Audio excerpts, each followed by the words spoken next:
दराली की वो शाम जब एक हल्का सा बादल लाया मौत का तूफान।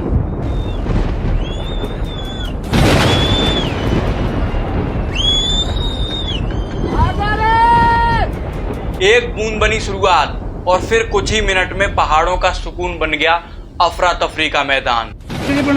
दोबारा आ रहा दोबारा। अरे हम तो इधर ही हैं हर्षमुखवा की तरफ। ये तो आ ही रहा लगातार यार। ये है उत्तराखंड फ्लैश फ्लड की कहानी, सच्चाई जो आंखों से देखी भी गई और दिलों पर छाप भी छोड़ गई। 5 अगस्त 2025 दोपहर 1:45। दराली जो अरसिल के पास 8,600 फीट पर बसा है, अचानक से एक तेज फ्लड ने सब कुछ बहा दिया। घर, होटल्स, बाजार, सेब के बाग सब मिट्टी और पानी के हवाले हो गया। कम से कम 4 लोगों की जान गई और 50 से ज्यादा लोग लापता हो गए। लापता लोगों में फौज के कुछ जवान भी थे जो खीर गंगा के पास ड्यूटी कर रहे थे। IMD का कहना है कि बारिश बहुत तेज नहीं हुई, सिर्फ 27 mm। क्लाउड बस्ट होने के लिए 100 mm पर आवर की रिक्वायरमेंट होती है, जो यहाँ नहीं हुई। तो फिर फ्लड का कारण क्या था? एक्सपर्ट्स कह रहे हैं शायद ग्लेशियर लेक आउटबर्स्ट फ्लड यानी GLOF। जब ग्लेशियर के नीचे बनी झील का बांध टूट जाता है और पूरा पानी एक साथ नीचे आ जाता है,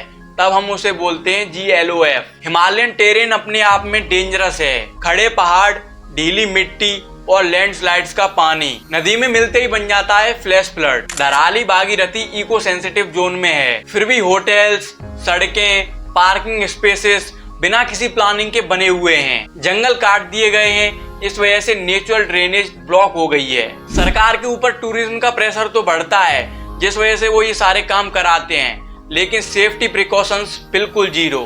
सबसे पहला नुकसान एप्पल गार्डन्स का हुआ। हार्वेस्ट का सीजन चल रहा था, 4.5 हेक्टेयर फार्मलैंड मिट्टी के नीचे दब गया, जिस वजह से कम 70 to 80 लाख रुपीस का नुकसान हुआ। आर्मी की आईबेक्स ब्रिगेड, NDRF, SDRF और रेस्क्यू डॉग सब एक वॉर फुटिंग पर लगे। अब तक 190 लोगों को बचा लिया गया। 163 सड़कें बंद हो चुकी हैं, जिसमें 5 नेशनल हाईवेज भी शामिल हैं। फ्लड के बाद एक नई टेम्परेरी झील बनी, 400 से 500 मीटर लंबी। एक्सपर्ट्स का कहना है अगर ये झील किसी भी वक्त ब्रीच हुई तो फिर सेकंड फ्लड आ सकता है। हिमालय पहले से ज्यादा तेज गर्म हो रहे हैं, मॉनसून अब अनप्रेडिक्टेबल हो गया है। इस चेंजिंग क्लाइमेट के साथ जब हम बिना सोचे समझे कंस्ट्रक्शन का काम करते हैं तो डिजास्टर सिर्फ एक वक्त का सवाल बन जाता है। केदारनाथ, चमोली और अब धराली पहाड़ हमें बार बार सिग्नल देते हैं, लेकिन हम सुनते ही नहीं। CM पुष्कर सिंह धामी ने अनाउंस किया डिजास्टर प्रोन जोन्स में अब कोई नई कंस्ट्रक्शन नहीं होगी। फ्यूचर डेवलपमेंट सिर्फ एनवायरमेंट प्रोटेक्शन और डिजास्टर मैनेजमेंट के रूल्स के हिसाब से ही होगा। दराली की कहानी एक ट्रेजेडी नहीं, एक लेसन है। पहाड़ हमेशा याद दिलाते हैं कि उनकी सीमा तोड़ने वाले कभी जीत नहीं पाते।